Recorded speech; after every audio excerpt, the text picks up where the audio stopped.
राजा राम राम राम सीता राम राम राम, राजा राम राम राम सीता राम राम राम, राजा राम राम राम सीता राम राम राम, राजा राम राम राम सीता राम राम राम, राजा राम राम राम सीता राम राम राम, राजा राम राम राम सीता राम राम राम।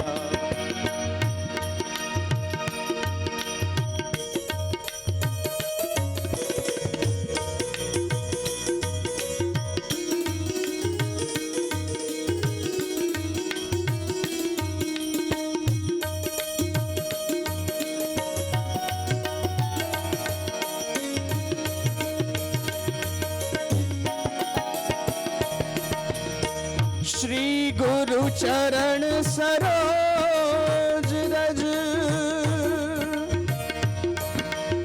निज मन मुकुर सुधार,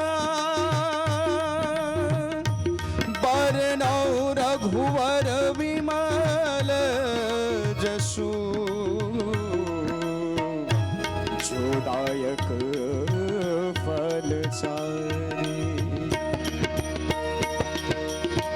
बुद्धिहीन तनु जानिके,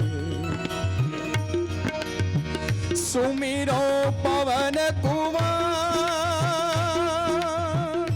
बल बुद्धि विद्या देहु मोहि,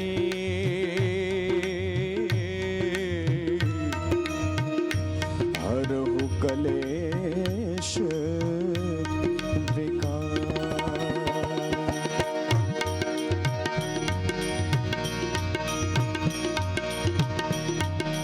जय हनुमान ज्ञान गुण सागर, जय कपीश तिहु लोक उजागर, राम दूत अतुलित बल धामा, अंजनी पुत्र पवन सुत नामा, महावीर विक्रम बजरंगी, कुमति निवार सुमति के संगी, कंचन बरन विराज सुबेशा, कानन कुंडल कुंचित केशा, हाथ वज्र और ध्वजा विराजे, कांधे मूज जनेऊ साजे, शंकर सुवन केसरी नंदन, तेज प्रताप महाजगवंदन, विद्यावान गुणी अति चातुर, राम काज करिबे को आतुर, प्रभु चरित्र सुनिबे को रसिया, राम लखन सीता मन बसिया, सूक्ष्म रूप धरि सियहि दिखावा, विकट रूप धरि लंक जरावा, भीम रूप धरि असुर संहारे, रामचंद्र के काज सवारे, लायस जीवन लखन जियावे, श्री रघुवीर हर्ष उर लाए, रघुपति कीन्ही बहुत बड़ाई, तुम मम प्रिय भरतहि सम भाई, बदन तुम्हारा जस गावे, अस कहि श्रीपति कंठ लगावे, सनकादिक ब्रह्मादि मुनीसा, नारद सारद सहित अहिंसा, तुम कुबेर दिगपाल जहाँ ते, कवि कोविद कहि सके कहाँ ते, तुम उपकार सुग्रीव ही कीन्हा, राम मिलाए राजपद दीन्हा, तुम्हारे मंत्र विभीषण माना, लंकेश्वर भय सब जुग जाना, जुग सहस्त्र जो जन पर भानो, ले लियो ताहि मधुर फल जानो, प्रभु मुद्रिका मेली मुख माही, जल दिलांद गए अचरज नाहि, दुर्गम काज जगत के जेते, सुगम अनुग्रह तुम्हारे तेते, राम दुआरे तुम रखवाले, होत न आज्ञा बिन पैसारे, सब सुख लहे तुम्हारी शरणा, तुम रक्षक काहू को डरना, अपन तेज सम्हारो आपे, तीनों लोक हांकत कापे, भूत पिशाच निकट नहीं आवे, महावीर जब नाम सुनावे, नासे रोग हरे सब पीड़ा, जपत निरंतर हनुमत बीरा, संकट ते हनुमान छुड़ावे, मन कर्म वचन ध्यान जलावे, सब पर राम तपस्वी राजा, तिनके काज सकल तुम साजा, और मनोरथ जो कोई लावे, सोई अमित जीवन फल पावे, चारों जुग प्रताप तुम्हारा है, प्रसिद्ध जगत उजियार, साधु संत के तुम रखवाले, असुर निकंदन राम दुलारे, अष्ट सिद्ध नौ निधि के दाता, स्वर दीन जानकी माता, राम रसायन तुम्हारे पास, सदा रहो रघुपति के दासा, तुम्हारे भजन राम को पावे, जन्म जन्म के दुख बिसरावे, अंत काल रघुबरपुर जाई, जहाँ जन्म हरि भक्त कहाई, और देवता चित्तन धरई हनुमत से सर्व सुख करई संकट कटे मिटे सब पीड़ा जो सुमिरे हनुमत बलबीरा जय जय जय हनुमान गुसाई कृपा करह गुरुदेव की नाई जो सत बार पाठ कर कोई छूट ही बंदी महासुख होई जो यह पढ़े हनुमान चालीसा होय सिद्ध साखी गौरीसा तुलसीदास सदा हरि चेरा की जय नाथ हृदय महि डेरा की जय नाथ हृदय महि डेरा की जय नाथ हृदय महि डेरा पवन तनय संकट हरण मंगल मूर्ति रूप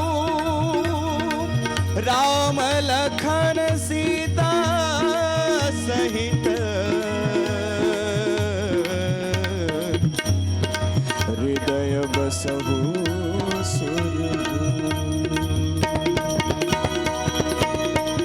सियावर रामचंद्र की जय पवन सुत हनुमान की जय बोलो भाई सब संतन की जय उमापति महादेव की जय सियावर रामचंद्र की जय पवन सुत हनुमान की जय बोलो भाई सब संतन की जय उमापति महादेव की जय सियावर रामचंद्र की जय पवन सुत हनुमान की जय बोलो भाई सब संतन की जय उमापति महादेव की जय।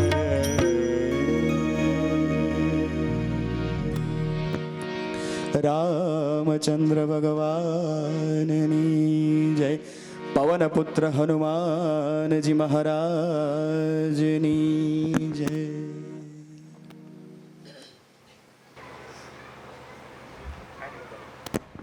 शिवोहम संतवाणी चैनल के माध्यम से हमारी ये कथा श्रीमद् भागवत कथा का जो आयोजन है वो यहाँ बैठे हुए श्रोता के साथ साथ हमारे डिजिटल माध्यम से जो भी श्रोता ये कथा सुनते उसका फिर से एक बार कथा के आज 5वें दिन में संतवाणी चैनल की ओर से और तेजस्विनी संस्कृति धाम परिवार की ओर से हम स्वागत करते।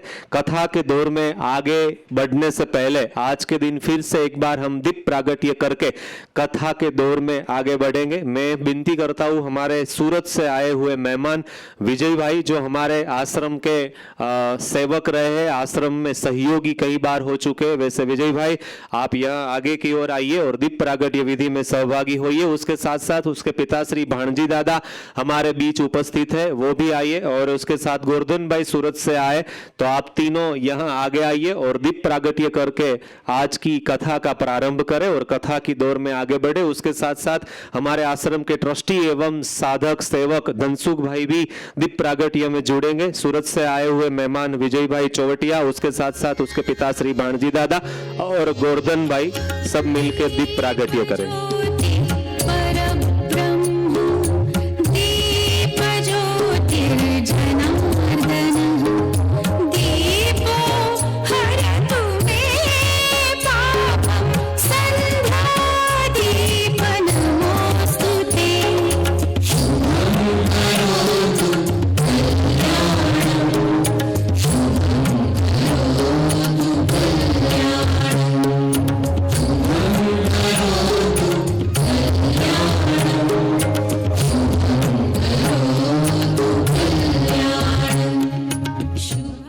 धन्यवाद। और विजय भाई से मैं विनती करूंगा कि आइए वक्ता श्री हमारे वक्ता श्री ब्रह्मवादिनी सुश्री हैतल दीदी का सम्मान करें और उसके साथ साथ हमारा भागवत ग्रंथ यानी कि भागवत भगवान का भी पूजन करें और वक्ता श्री को फूल देके उसका भी सम्मान करें। विजय भाई चौवटिया जो आज के हमारे मेहमान हैं सूरत से आए, वो अभी वक्ता का स्वागत कर रहे हैं और श्रीमद् भागवत भगवान एवं ग्रंथ जी का सम्मान करते हुए विजय भाई चौवटिया। धन्यवाद।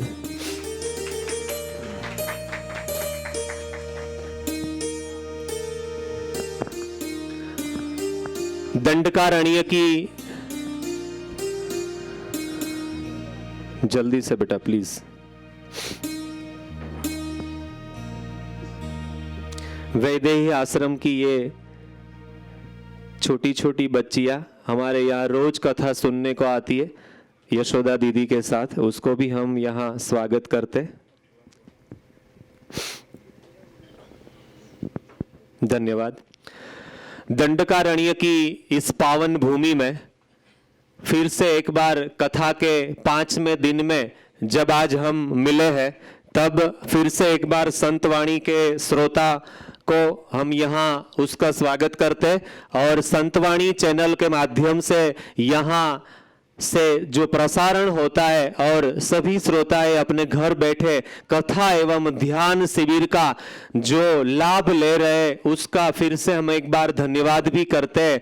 हमारे गुजरात के गिरिमथक सापुतारा से खूब नजदीक में ये वासुरना गांव और उसमें वासुरना गांव स्थित तेजस्विनी संस्कृति धाम जो आश्रम है, जो संस्था है, वो जो ट्रस्ट है, उसमें ये आयोजन जब हुआ है तब अरुणाबेन नानू महेंद्र भाई देसाई और स्वर्गस्थ महेंद्र भाई नानू भाई देसाई की स्मृति में ये ध्यान योग शिविर एवं श्रीमद् भागवत कथा का जब आयोजन हुआ है तब हम सबके लिए ये बहुत भाग्य की और गौरव की बात है कि उसमें भिन्न भिन्न तरह से हमें सहभागी होने का जब मौका मिला है तब हमारा जीवन हम धन्य समझते हैं।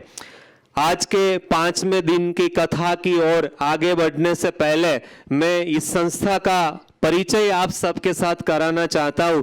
तेजस्विनी संस्कृति धाम जो ट्रस्ट है, जो संस्था है, उसका मुख्य उद्देश्य जीवन संशोधन केंद्र रहा है। यहाँ जीवन के बारे में बहुत सारा अभ्यास एवं प्रवृत्तियां होती है। संस्था का एक मूल मंत्र है, चलो प्रकृति की ओर, चलो संस्कृति की ओर और चलो अध्यात्म की ओर। ये तीनों मंत्र बहुत अच्छी तरह से सार्थक होते हुए हम सभी ने यहाँ पे आने के बाद देखे हैं। इसके साथ साथ संस्था में बहुत सारी शिविरें होती है। मैं कल भी बता चुका कि दीदी सिर्फ वक्ता नहीं है, वक्ता के साथ साथ उसने बहुत सारी शिविरें की है। पिछले 1-2 साल से तो शिविर की गिनती बंद कर दी है। जब गिनती बंद करी तब की जब हम बात दीदी को पूछते तो हमें पता चलता है कि 700 से ज्यादा शिविर दीदी ने तब की थी। उसके बाद कई सारी शिविरें पूरे भारत के भिन्न भिन्न राज्यों के विविध शहर में दीदी ने की है। बहुत सारी शिविर दीदी के माध्यम से हुई। संस्था के अंदर आदिवासी समाज में किट वितरण हो, महिला सशक्तिकरण का कार्यक्रम हो, बेटी बचाओ बेटी पढ़ाओ का अभियान हो और चिकित्सा शिविरें बहुत सारी यहाँ संस्था के अंदर होती है। ये हमारे संस्था के कार्य रहे। हमारा ये जो समग्र आयोजन है उसका थोड़ा परिचय मैं आपको देना चाहता हूँ। ध्यान योग शिविर का हमारा जो समय है वो सुबह 5 बजे से लेकर के सुबह 5 बजे से लेकर के सुबह के 6 बजे तक 1 घंटे तक संतवाणी चैनल में लाइव आता है। उसके साथ साथ हमारी ये श्रीमद् भागवत कथा जो है वो शाम 4 बजे से लेकर के 7 बजे तक हम अपने घर बैठे संतवाणी चैनल के माध्यम से GTPL का अगर कनेक्शन है तो 571 और एयरटेल का अगर हमारे यहाँ कनेक्शन है तो 697 नंबर पे हम ये आयोजन पूरा देख सकते हैं। उसके साथ साथ एंड्रॉइड फोन है हमारे पास, तो हम कहीं भी अपने व्यावसायिक स्थल पे अपने व्यवहार में जब हम गए हुए तब ट्रैवलिंग करते तब अपने फोन पे यूट्यूब एवं फेसबुक माध्यम से हम ये देख सकते हैं। और एक बात और कहना चाहूंगा कि कथा में भिन्न भिन्न रूप से आप अगर यजमान होना चाहे तो आप हो सकते। इसके लिए स्क्रीन पे दिखाए गए नंबर पे आप संपर्क करें और कथा में आप यजमान बनना चाहे तो आप यजमान बन सकते। आपका डिजिटल सम्मान किया जाएगा और अगर नजदीक में आप है तो आप यहाँ कथा में भी आ सकते हैं।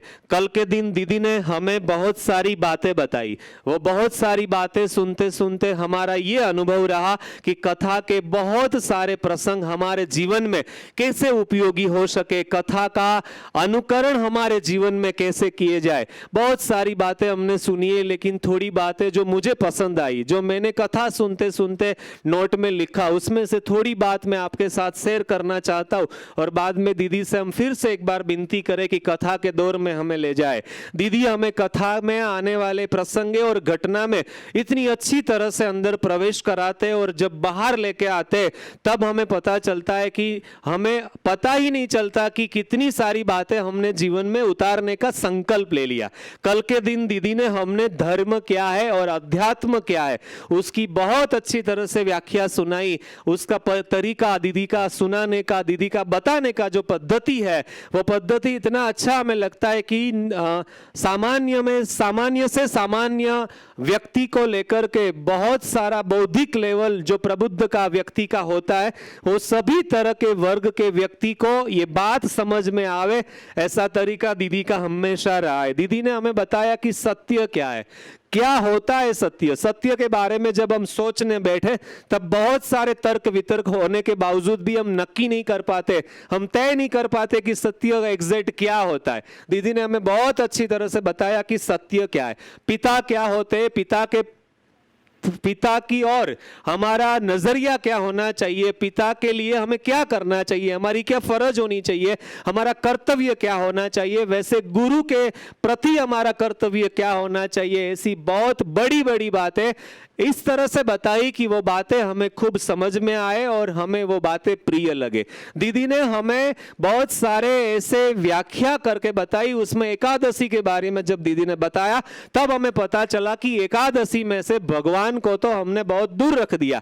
एकादशी सिर्फ खाने के लिए हो चुकी, सिर्फ उस दिन हम बहुत सारा भिन्न भिन्न प्रकार का खाने में लगे रहे। एकादशी की व्याख्या हमें आज तक जो पता नहीं थी वो दीदी के माध्यम से, कथा के माध्यम से हमें पता चली। और एक बात जो हम यहाँ आश्रम में रहने वाले लोग और आश्रम में बार बार नियमित रूप से आने वाले लोग जो फील कर रहे हैं, जो अनुभव कर रहे हैं, वो मैं आपको कहना चाहता हूं कि कई बार ऐसा होता है कि वक्तव्य और प्रवचन में बहुत सारा फर्क रहता है। वक्तव्य सिर्फ बोला जाता है, प्रवचन को जिया जाता है। प्रवचन में बोली जाने वाली बात वक्ता के जीवन में कई बार देखी जाती है। तो हाँ, यहाँ एग्जैक्ट ये हमने अनुभव किया है, ये हमने समझा है कि दीदी जो जो भी बातें बोलती है, दीदी जो जो भी कहती है, किसी को प्रेम करना, किसी को जैसा है वैसा अपनाना, ये सभी बातें दीदी जीवन में बहुत सारी स्वतंत्रता की बात करते हैं कि व्यक्ति मात्र को स्वतंत्रता मिलनी चाहिए। भगवान ने उसको यूनिक बनाया है, उसको प्लेटफॉर्म मिलना चाहिए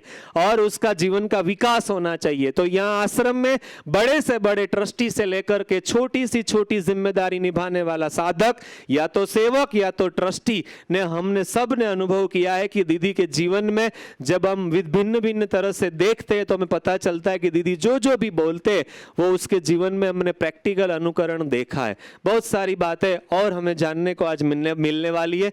ज्यादा बात न करते हुए दीदी से हम फिर से विनती करें कि दीदी हमें कथा की ओर आगे ले जाइए और आज भी बहुत सारी जीवन विषयक बातें हमें कीजिए। ऐसी विनती के साथ शिवोहम शिवोहम।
आचार्य देवो भव।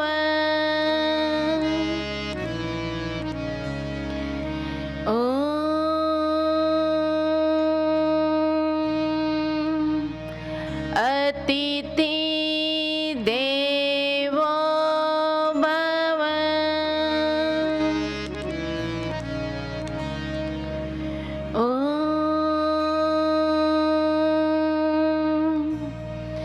राष्ट्र देवो भव।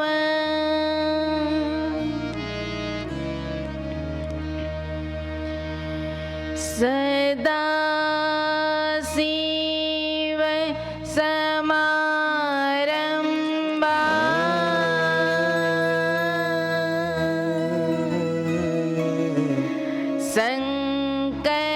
शंकराचार्य आचार्य मध्यमा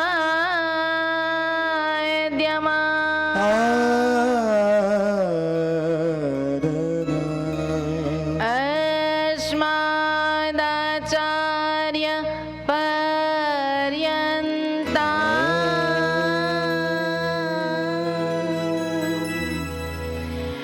वन्दे गुरु परम्परा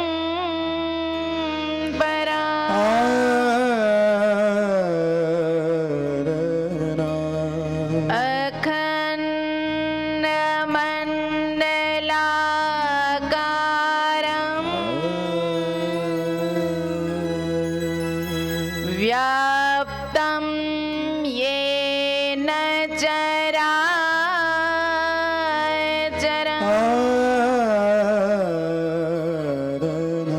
तत्पदं दर्शितं येन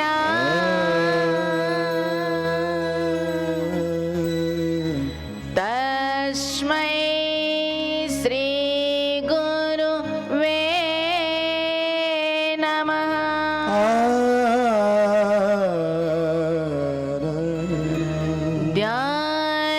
ध्यानमूलं गुरुमूर्ति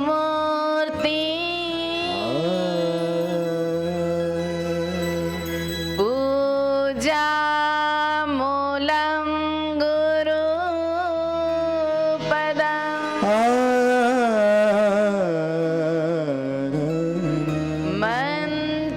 मन्त्रमूलं गुरुवाक्यम्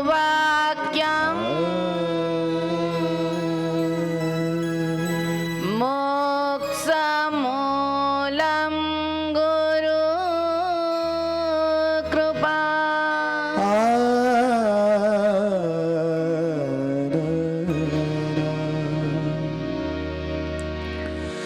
वन्दे देवोमापतिं सुरगुरुं वन्दे जगत्कारणम्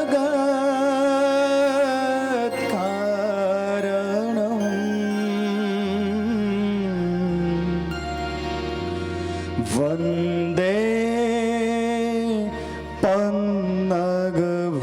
पन्नगभूषणं मृगधरम् वन्दे पशूनापतिम्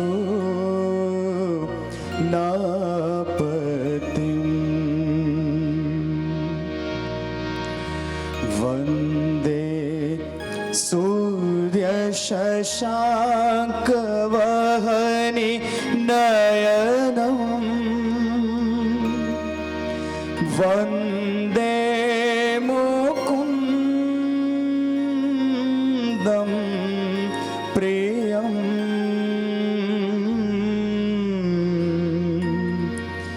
वन्दे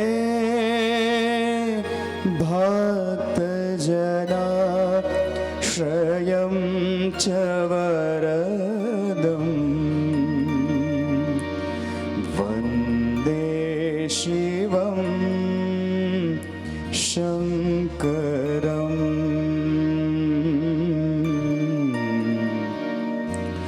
वन्दे शिवं शङ्करम्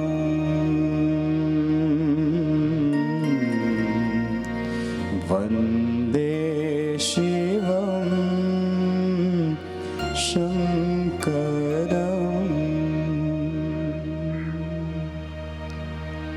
हे रक्षक प्राणधारक दुखनाशक आनंददायक हम तुम्हारे दिव्य तेजोमय स्वरूप का ध्यान कर रहे हैं और अपने आप को हे प्रभु तुझे समर्पित कर रहे हैं। हमारी बुद्धि में आपका ज्ञान स्थिर हो।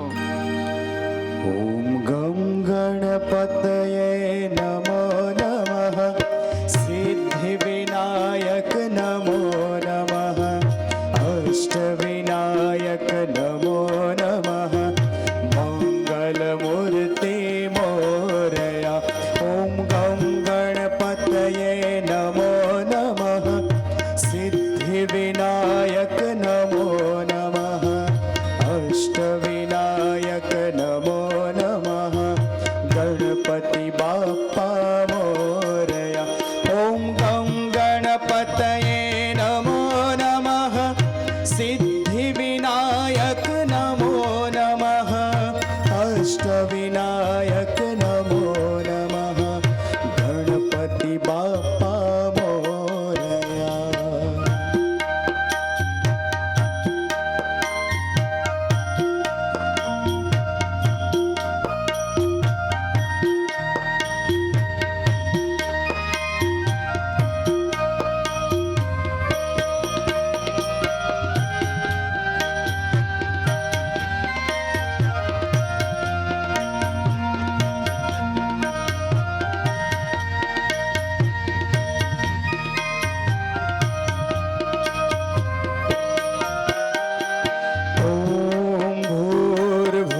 स्वः तत्सवितुर्वरेण्यं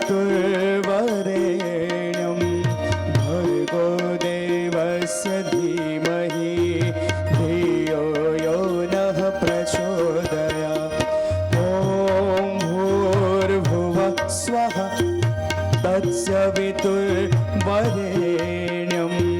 भर्गो देवस्य धीमहि धियो यो नः प्रचोदयात् स्वः तत्सवितुर्वरेण्यं भर्गो देवस्य धीमहि धियो यो नः प्रचोदयात्।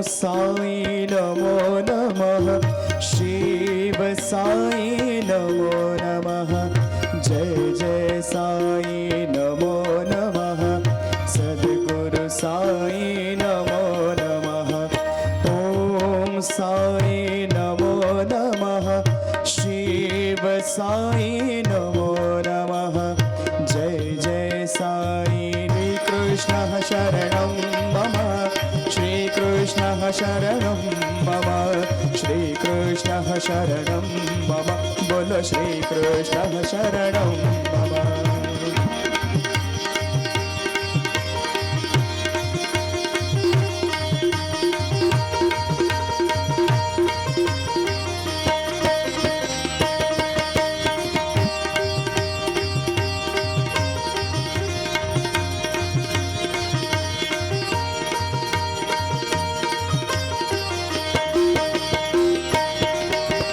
श्रीकृष्णः शरणं मम श्रीकृष्णः शरणं मम श्रीकृष्णः शरणं मम बोलो श्रीकृष्णः शरणं मम श्रीकृष्णः शरणं मम श्रीकृष्णः शरणं मम श्रीकृष्णः शरणं मम बोलो श्रीकृष्णः शरणं मम श्रीकृष्णः शरणं मम श्रीकृष्णः शरणं मम श्रीकृष्णः शरणं मम बोलो श्रीकृष्णः शरणं मम बोलो श्रीकृष्णः शरणं मम बोलो श्रीकृष्णः शरणं मम बोलो श्रीकृष्णः शरणं मम बोलो श्रीकृष्णः शरणं मम बोलो श्रीकृष्णः शरणं मम।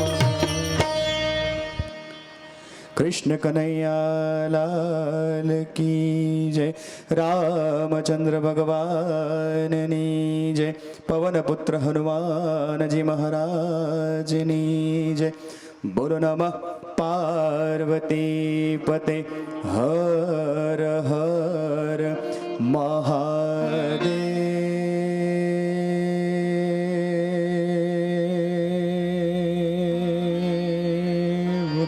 शंभो।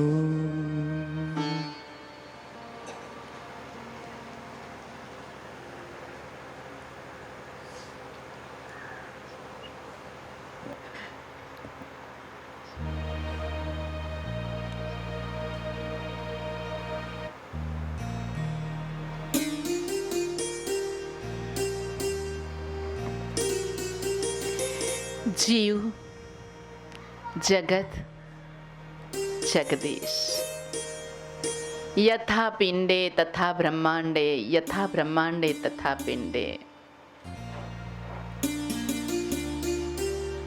संत वाणी चैनल के माध्यम से श्रीमद् भागवत का रसपान करते हुए आज 5वां दिन है और 5वें दिन का हमारे जीवन में भी 5 का बहुत ही महत्व है।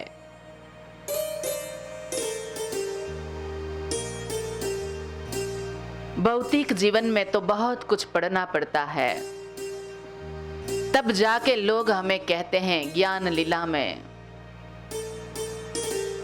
कि बहुत कुछ पढ़ लिया, तब हम आगे बढ़ सकते हैं। लेकिन आध्यात्मिक जीवन में आगे बढ़ने के लिए जो जानेगा 1 से 5, जो जानेगा 1 से 5, उसे कभी जीवन में आएगी ना आँच। सिर्फ 5 पढ़ना है, 5 को जानना है। हम इतने दिनों से जीव क्या है, जगत क्या है और जगदीश क्या है, ये 3 शब्द हमें समझ में आ जाए तो पूरा जीवन हमें समझ में आ जाए। अब जीव क्या है वो भी समझ में आया कि पहले सूक्ष्म देह फिर स्थूल देह। हर एक स्थूल देह में सूक्ष्म देह होता है और सूक्ष्म देह की वजह से ही स्थूल देह है।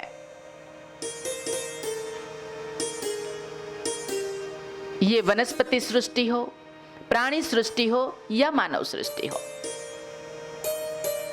सभी में सूक्ष्मता ये बहुत ही महत्वपूर्ण है, जिसे हम ब्रह्म चेतना कहे, उच्च चेतना कहे, तेजस्वी चेतना कहे,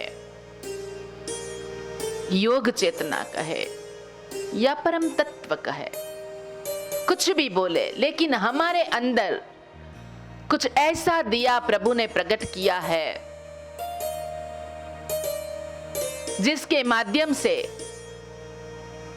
हम कर्म से, हमारी भक्ति से और हमारे ज्ञान से जितनी ये ज्योत को प्रकाशित किया जाएगा उतना ही हम खुद तो प्रकाशित होंगे, लेकिन ये ज्योत को देख के हजारों लोग प्रकाशित हो सकते हैं। प्रकृति में हमने देखा सूर्य देवता कभी भी अपने आप के लिए प्रवचन नहीं करता कि मैं आपको तेजस्विता दे रहा हूं, मैं आपको विटामिन डी दे रहा हूं, मैं आपके घर में आपकी बेदरकारी की वजह से आपके अनाज में कीड़े पड़ जाए तो वो कीड़े का नाश भी मैं करता हूं। ऐसा कभी भी ना वो अहंकार जताता है ना वो उपकार जताता है, सिर्फ देता है, सिर्फ प्रकृति देती है। कभी भी उसने कुछ नहीं कहा, सिर्फ दे रहा है। ये कितनी बड़ी बात है। वनस्पति कभी भी जो अनाज देती है उसके ऊपर प्रवचन नहीं करती, हर एक वृक्ष फल देते हैं, लेकिन उसके ऊपर प्रवचन नहीं देते कि मैं फल दे रहा हूं। तू मुझे पत्थर मारता है, तू मुझे दुख पहुंचाता है, फिर भी तुझे मैं फल दे रहा हूं। कभी भी प्रवचन नहीं किया कि मैं तुझे जब फल नहीं होता है तब कुछ नहीं तो मैं कम से कम आपको हवा तो दे ही देता हूं। वायु तत्व। इसलिए भगवान ने कहा है भगवत गीता में, पत्रम पुष्पम फलम तोयम, कि मुझे पूरे भाव से एक पत्र भी, एक बिल्व पत्रम, हजारों बिल्व पत्र चढ़ाने के लिए कहीं पे भी नहीं कहा कि एक बिल्व पत्रम शिवार्पणम, कि पूरे भाव से वो बिल्व पत्र, पूरे भाव से गणपति बापा को एक दुर्वा चढ़ाई जाए, पूरे भाव से विष्णु भगवान को एक तुलसी पत्र चढ़ाया जाए, तो वो भाव से, भाव के भूखे हैं, अंदर की भावना, अंतः सौंदर्य एक रूपक मात्र है कि ये मैं पत्र आप चढ़ाओगे तब भी मैं खुश हूं। आप सिर्फ एक पुष्प चढ़ा दोगे तब भी मैं खुश हूं। आप एक फल मुझे दे दोगे तब भी मैं खुश हूं। और तोयम मतलब पानी, कि मुझे सिर्फ जलधारा कर दोगे, कि सिर्फ जलधारा से मैं प्रसन्न हूं। इतना ही कहा है, लेकिन कभी भी उसने प्रवचन नहीं किया। ये तो भगवत गीता में भगवान ने बताया कि पत्रम पुष्पम फलम तोयम, कि इतना ही मुझे चाहिए। वो भाव, वो भावना, वो जिगर,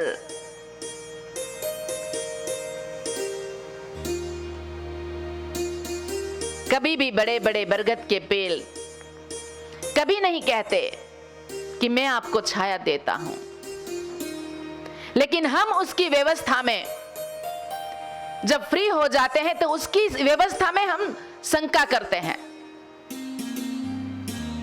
जो इसने व्यवस्था बनाई है ना उसकी, उस पे शंका करते रहते हैं कि ओ हो भगवान के घर, बोले मैं नहीं भगवान में मानता, क्या है भगवान भगवान लगे रहते हो सुबह से। मैं नहीं मानता कि मैं प्रकृति को देखता हूं तो, मतलब प्रकृति कभी भी एक दूसरे से साथ झगड़ा नहीं करती, लेकिन प्रकृति के लिए मानव झगड़ा कर लेता है। नीचे बैठ के वो देखता है कि प्रकृति में भगवान ने इतना बड़ा बरगद का पेड़ दे दिया और उसको छोटे छोटे फल दिए, और नीचे जो ऐसी वेली दी जो छोटी छोटी ऐसे वेली दी, उसके ऊपर कलिंगर, इतना बड़ा कलिंगर दिया, छोटी वेली के ऊपर इतना बड़ा फल, और इतना बड़ा पेड़ उसके ऊपर इतना सा फल दिया। क्या है बोले, वो समझाता है कि हमें समझाओ तो सही कि क्या है ये व्यवस्था। इतने में प्रकृति ने अपने में बदलाव लाया, प्रकृति बदल गई, रुख बदल गया, एकदम से हवा चलने लगी। वो बरगद के पेड़ के नीचे जाकर बैठा था और हवा तेज चलने से वहां ऊपर से ये फल, तेज हवा आई तो वो फल उसके सर पे आके पटका। तब फिर जाके उसने ऊपर देखा कि हे भगवान, अच्छा किया तूने कि ये बड़े पेड़ को छोटा फल दिया। अगर मेरी समझ के हिसाब से तू अगर इसको कलिंगर देता ऊपर, तो अगर ये नीचे गिरता तो मेरा टकला आज साफ हो जाता। सुखी थवाने साने मांगू हूं कोई वरदान, सेमा छे कल्याण मारू जाने छे भगवान। हमारा कल्याण किसमें है वो भगवान को पता ही है। लेकिन हम मूंड मांगे करते रहते हैं और उसकी व्यवस्था में दखल करते रहते हैं। ये नहीं किया, वो नहीं किया, ये किया, वो किया। खुद के प्रति जाग के तो देखो। ये फल देता है, कभी बिल नहीं दिया। सूर्य प्रकाश देता है, कभी बिल नहीं लिया, दिल से दिया है। दूसरे तो देते हैं हमें, लेकिन उसका उपकार जताते हैं और बार बार जताते हैं कि मैंने आपके लिए ये किया, मैंने आपके लिए वो किया। लेकिन इसने तो कभी नहीं किया। इसलिए कहती हूं कि चलो प्रकृति की ओर। इसलिए दूसरे ही स्कंद में 10वें अध्याय में ये एक ही श्लोक समझ में आ जाए ना भागवत का, तो फिर कुछ भी समझने की जरूरत नहीं है। फिर तो अपने आप हम कैसे आगे बढ़ते जाएंगे समझ में नहीं आएगा। सर्ग विसर्ग स्थान पोषणम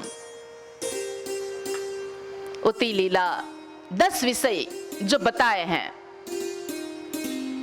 कि हम कौन, हम क्यों, हमारे पहले क्या था और हमारे के बाद क्या रहेगा, सब कुछ इस भागवत में लिख रखा है। इसलिए उसको भगवान का स्थान दिया गया, भागवत भगवान। बड़े बड़े आश्रम हम बना लेते हैं और आश्रमों में जब घूमने जाते हैं तब फिर सब पूछते हैं कि आश्रम कैसा लगा, तो अच्छा लगा। बोले हमारा शिवालय कैसा लगा, तो बोले शिवालय भी बहुत अच्छा है। और हमारा भोजनालय वो कैसा लगा, तो वो तो बहुत बढ़िया है। लेकिन कोई बुद्ध होगा वो ये कहेगा कि आपने बहुत सुंदर व्यवस्थाएं की है आश्रम में, लेकिन ये भोजनालय और शिवालय के बीच में एक पुस्तकालय, एक पुस्तक मंदिर होता, तो कैसे प्रभु की भक्ति करनी है, शिव की भक्ति कैसे करनी है और भोजन में क्या खाना है क्या नहीं खाना है, वो हम पढ़ के जो करते तो हमारा जीवन सफल होता। तब ये आश्रम की सुंदरता है। लेकिन हमने जितना जान लिया उसे ही धर्म समझ के परोस रहे हैं। वो गलत है, बिल्कुल नहीं कह रही हूं, लेकिन पूर्ण सत्य नहीं है। शुरुआत हुई है जीवन की, लेकिन जो पूर्णता आनी चाहिए, वो पूर्णता के लिए ये पुस्तकालय बहुत जरूरी है। पुस्तक मंदिर हर एक घर में होना चाहिए। और इसलिए जिसके घर में ये पुस्तक घर नहीं हो, जहां ग्रंथ ना पढ़े जाते हो, वहां से ना बेटी लानी चाहिए ना बेटी देनी चाहिए। कि जिसको पता ही नहीं है जीवन कैसे जिया जाता है, सब स्वतंत्रता के नाम पे स्वच्छंदी हो गए हैं, तो उसके लिए क्या करना है?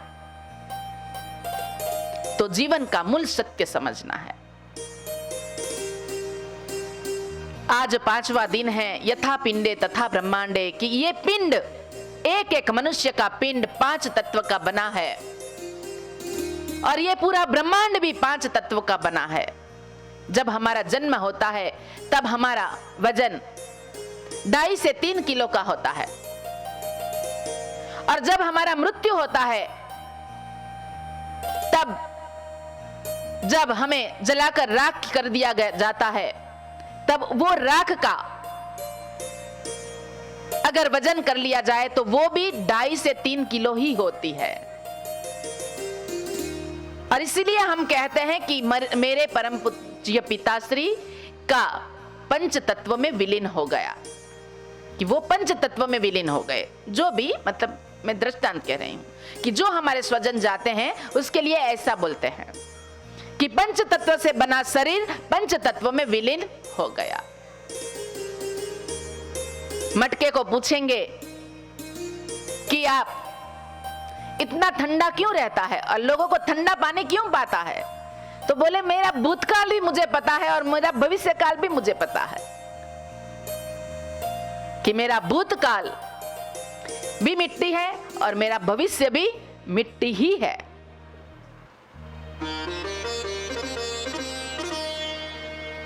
लेकिन मिट्टी का जो गुण है वो तो वो ही है, ब्रह्म सत्यम जगत मिथ्या। ये कहा कि सत्य तो एक ही है। मिट्टी में से किसी ने पिंड बना लिया मटके के लिए, मिट्टी से किसी ने पिंड बना लिया ये तवड़ी बनाने के लिए, जो तवी कहते हैं ना, क्या कहते हैं हमारी गुजराती में ठिकरा बोलते हैं, जिसमें रोटी पकाई जाती है। तो कोई वो बना लेता है, कोई मिट्टी का ग्लास बना लेता है, कोई मिट्टी का मटका बना लेता है, कोई मिट्टी की भगवान के ऊपर जो सतत और सतत जल धारा होती है तो उसके लिए वो मटका बना लेता है, कोई एक पिंड बना के उसको नवरात्रि के लिए जो माटली कहते हैं वो बना लेते हैं। तो जो जिसका जो मन करे वैसा वो आकार उसको दे देता है। अब उसमें जो सत्य क्या है कि उसमें जो मटेरियल का उपयोग हुआ है, जो मिट्टी है, वो मूल तत्व है। ये सब भ्रामक है। जिसने मटका बना लिया वो सबको शांत करता है, ठंडा करता है। जिसने ठिकरा बना लिया वो गर्म करके देता है हमें।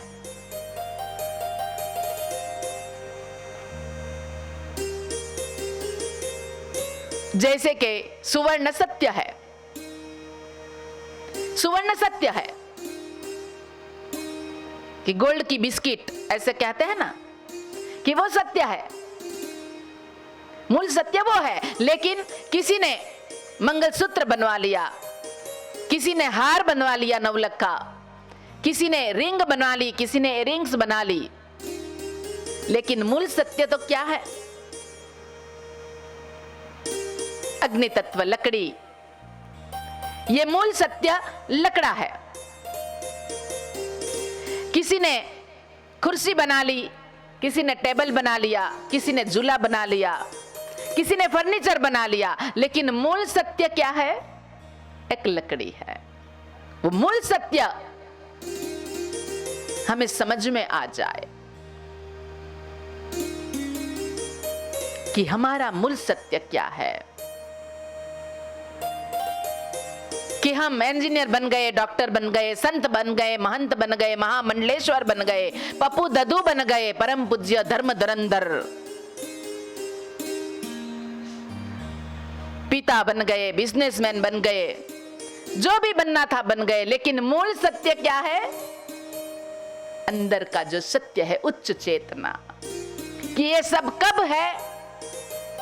खुद की पहचान खो चुके हैं, मूल सत्य खो चुके हैं। किसी को भी पूछो पहचाना कि आप कौन, तो जो शरीर का नाम दिया है वो नाम देंगे, या तो कहेंगे कि मैं इंजीनियर हूं, मैं डॉक्टर हूं, मैं बिल्डर हूं, मैं कंस्ट्रक्शन का काम करता हूं, मैं लुहार हूं, मैं सुथार हूं।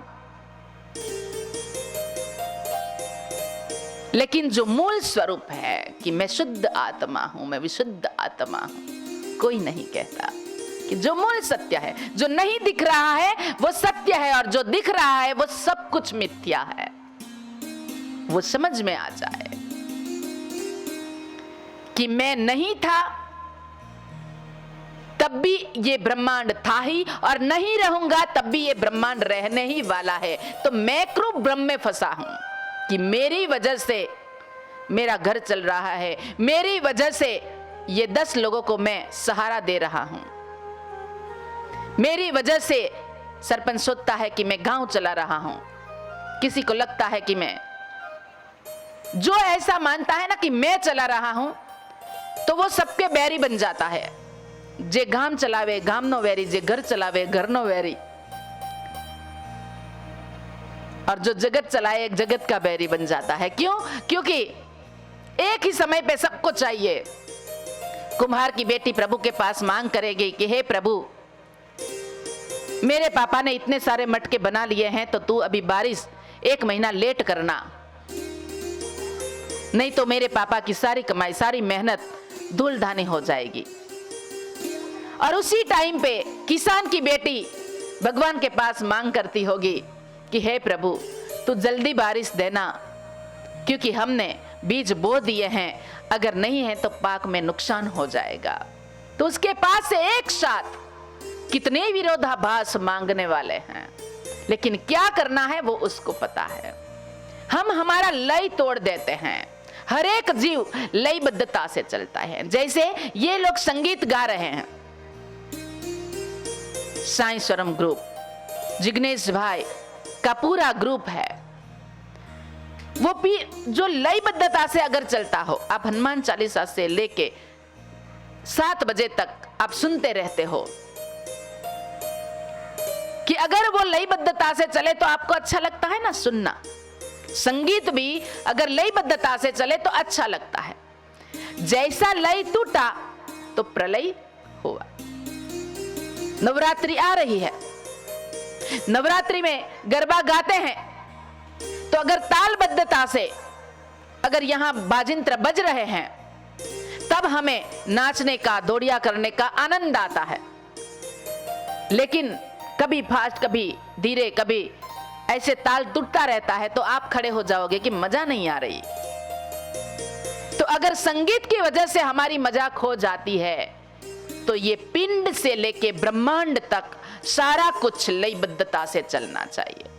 लेकिन वो लयबद्धता टूट गई है, इसलिए सभी व्यक्ति अवसाद में है, डिप्रेशन में है। सभी की एक दूसरे के साथ नहीं बन रही है और सभी की एक ही आवाज है चारों ओर से कि हमें नशा मुक्त होना है, हमें भ्रष्टाचार मुक्त होना है, हमें रोग मुक्त होना है।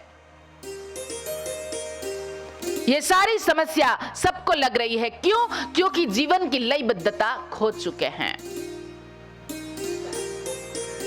ये 5वां दिन है।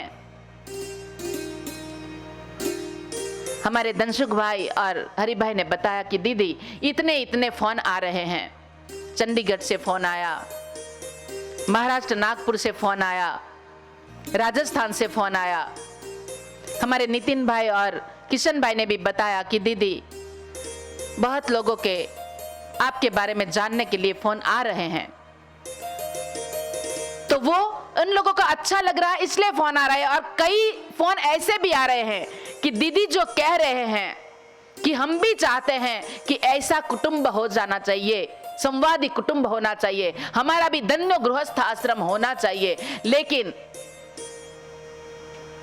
मेरी जेठानी के साथ मेरा नहीं बन रहा है, सास के साथ नहीं बन रहा। तो वो हंस रहे थे कि दीदी ऐसे जवाब हम थोड़ी दे सकते हैं, वो लोग कह रहे हैं, ऐसा पूछ रहे थे। तो अवसाद का, डिप्रेशन का, चिंता का कारण क्या है कि उसकी वजह से हमारी जो जीवन शैली है वो जीवन शैली टूट जाती है। एक का फोन आया कि मैं कुछ भी नया करने जाता हूं तो मेरा पड़ोसी विघ्न डालता है, मेरा पड़ोस की जो दुकान वाला है वो मेरी तरफ बुरी नजर करवाता है। एक ने तो वहां तक किया कि वो तंत्र विद्या जानता है, वो तंत्र के माध्यम से मुझे परेशान कर रहा है। अब उसके लिए मैं सामूहिक रूप से आपको जवाब देती हूं कि कोई कहता है देखो जीवन को देखने की जो हमारी दृष्टि होनी चाहिए, जीव के प्रति, जगत के प्रति और हमारे जगदीश के प्रति जो हमारी दिव्य दृष्टि होनी चाहिए, सम्यक दृष्टि होनी चाहिए। एक का फोन आया कि हमें देखना है लेकिन हम टीवी पे नहीं देख रहे हैं दीदी, क्योंकि टीवी पे बच्चे अभी क्रिकेट भी चल रही है तो क्रिकेट देख रहे हैं। अभी क्रिकेट चल रही है ना, कुछ है IPL, तो बोले वो देख रहे हैं तो फिर हम YouTube पे ही देख लेते हैं। लोग कहते हैं जीवन संग्राम है, जीवन संघर्ष है, कोई कहता है जिंदगी एक आग है, मैं कहती हूं जिंदगी एक बाग है, मुझे उसमें खिल जाना है, मुझे महक जाना है, मुझे सुगंधित होना है। इसके जीवन के प्रति देखने का दृष्टिकोण हमारा बदलना चाहिए। दृष्टि खराब हो गई हो तो उसका उपचार संभव है। अगर दृष्टि खराब हो गई हो तो वो रिप्लेसमेंट मिल सकता है, उसका उपचार संभव है। लेकिन जिसका दृष्टिकोण ही खराब हो गया हो, उसको हम कभी नहीं सुधार सकते। वो दृष्टिकोण खुद को ही बदलना पड़ेगा, देखने का तरीका खुद को ही बदलना पड़ेगा।